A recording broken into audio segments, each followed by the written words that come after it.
They're coming to get you, Barbara.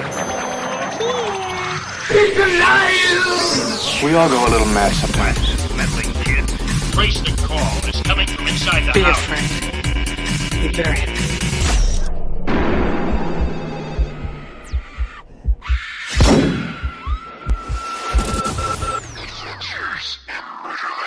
How's it going, people, and welcome to an all-new episode of Adventures in Murderland. We are an LGBTQ plus true crime comedy podcast hosted by me, Mike James, and the anthropomorphic feline to my decadent, creamy, homemade lasagna slice, Alan Cassidy. You call me Garfield? Yes.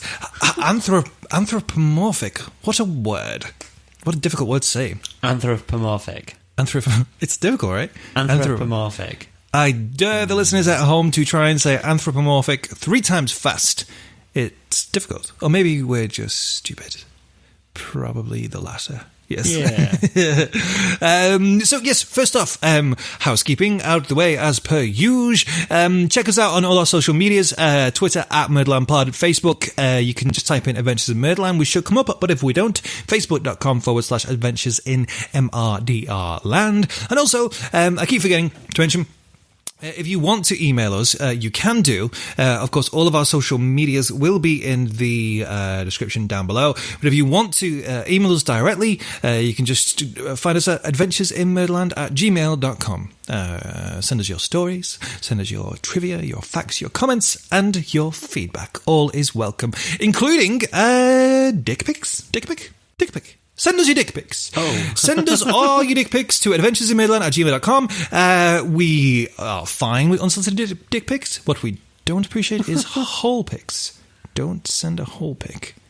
Let me take a whole pic. And if you are sending a whole pic, don't put the flash on. Whole pic 101.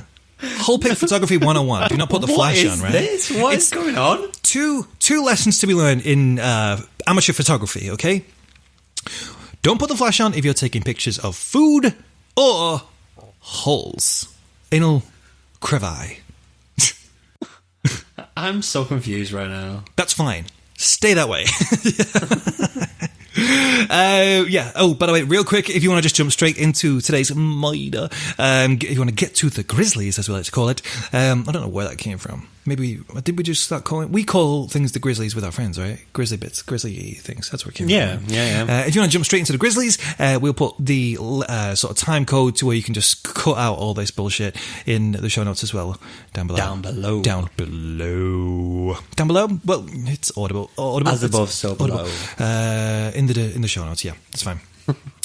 Speaking of the email thing, the reason why we mentioned that is because we got a very delightful email from someone. I have replied only to today, actually, unfortunately, because I'm very bad at responding to things.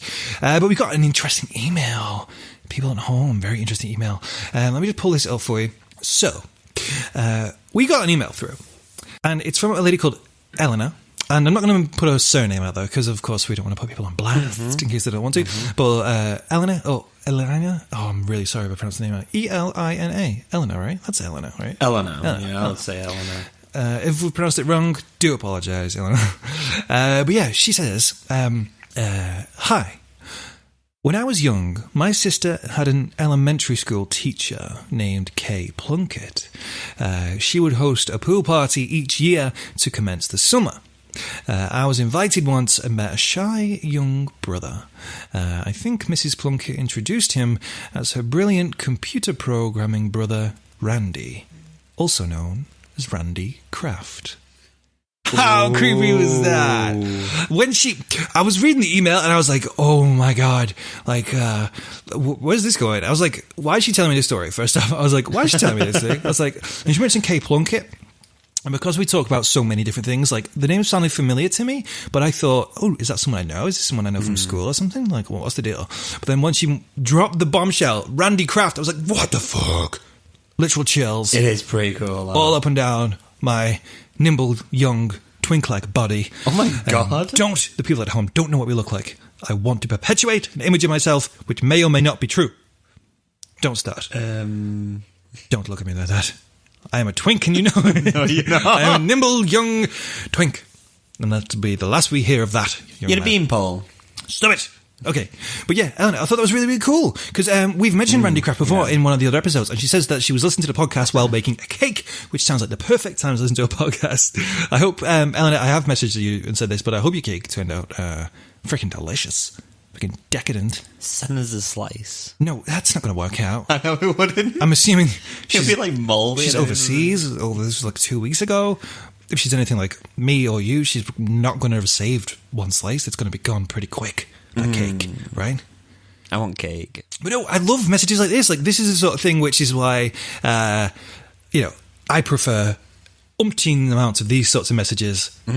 I love this sort of thing. How eerie is it, though, the thought that, you could unknowingly walk past a serial killer or have encountered a serial killer at some point in your life and you may not have remembered it. Well, you might have not known that it was a serial killer either, so you would exactly at the time. Yeah. So you just go, oh, that's just that dude, right? That's insane. Ooh, that is insane. I like it. The thing is, you could also, we could also, you could walk past someone now who's a serial killer now, then you only find out about it in like a month or 2 months' time. Do you really get serial killers nowadays, though? Yeah, you do. You still get some serial killers. I mean, obviously, they get caught a lot quicker, usually, because of the technology and the crime scene investigation. But you still do get serial killers. So they do exist, just not as in abundance as they used to back in fit day. So yeah, Eleanor, thank you very, very, very much indeed for sending that email. Really do appreciate it. Thank you. More like that, please. Definitely.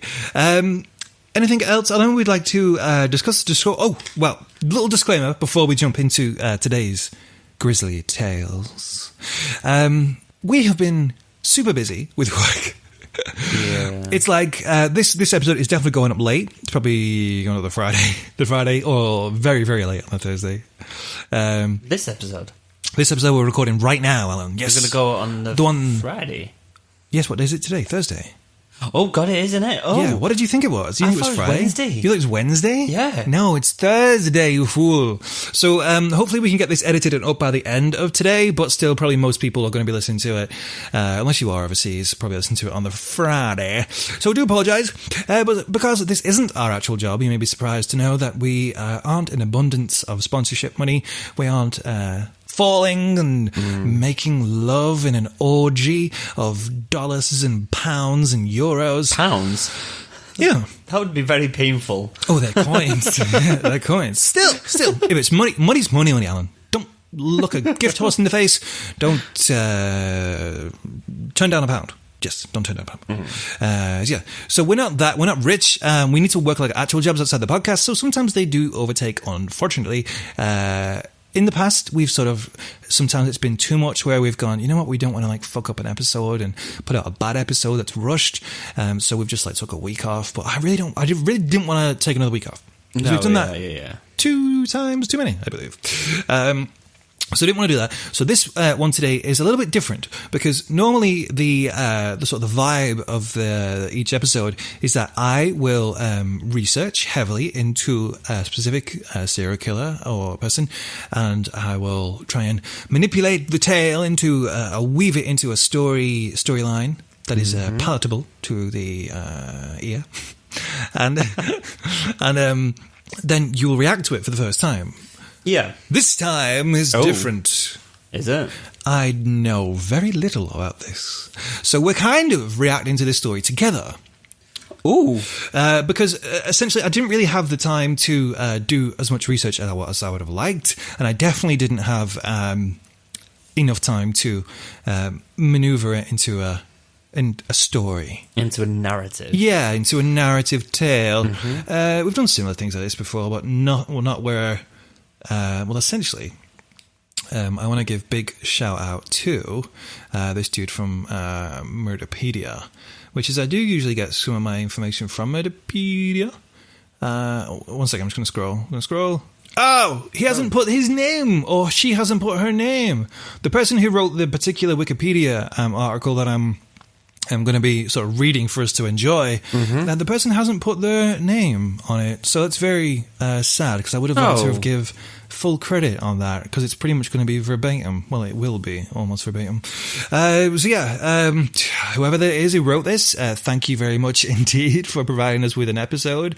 And I think this could be quite interesting, actually, to have us both reacting to this for the first time. And because I think sometimes by the time it gets around to it, I think maybe I sound like I'm desensitized to some of these things because people don't ever get to hear my initial reaction to what this is like. Do you think it's about time, Alan, that we... Yay. What? I thought you were gonna complete a sentence.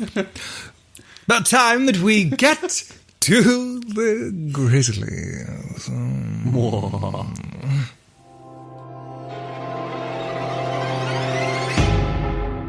So, considering the fact that obviously I haven't been able to weave this into any full narrative, there isn't any dramatic music going to be involved. There's no dramatic opening where it's like, America, 1548. With that voice that I did, which I know that you greatly appreciate. It's my audition for a true crime documentary. If the BBC or Netflix want me to do a voiceover for a true crime documentary, I can do it. True crime. The sadistic killer thought of. I don't it's very think more it's sexual, actually. You know, I think it sounds more like the wildlife documentaries. Wildlife? Yeah. Tigers. Man's deadliest enemy. Maybe. See? Cheetahs. Who really are they? No, that could be interesting. Okay, that could be cool. But yeah, no dramatic introduction for this one. But we are talking today, Alan, about a guy named Arthur John Shawcross. Arthur John Shawcross. Does he have an AKA name? He does have an AKA name, Alan.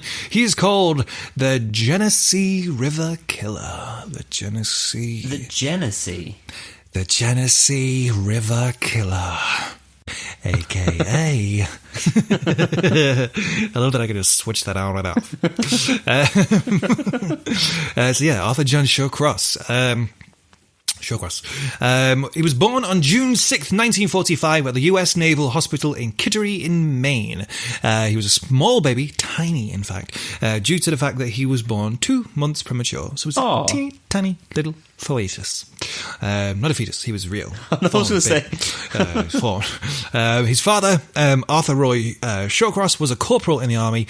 So Bessie, Bessie, his mum's name, which is, his mother's name, decided to take the tiny little infant to her sister-in-law's in Watertown in New York. That was until the dad had completed his military service. So, 2 people, one in the army, one named Bessie, had a teeny tiny little baby. Woman takes the baby to her sister-in-law's while he's doing his military thing. Apparently, during his time near Watertown, many other that's a typo. Many other related families of Shawcross moved in. The area would soon be known as Shawcross Corner due to the family's congregation. Oh, as if. So there was like a whole trough load of these Shawcrosses moved into a little area. So they kind of like owned like a little bit of town.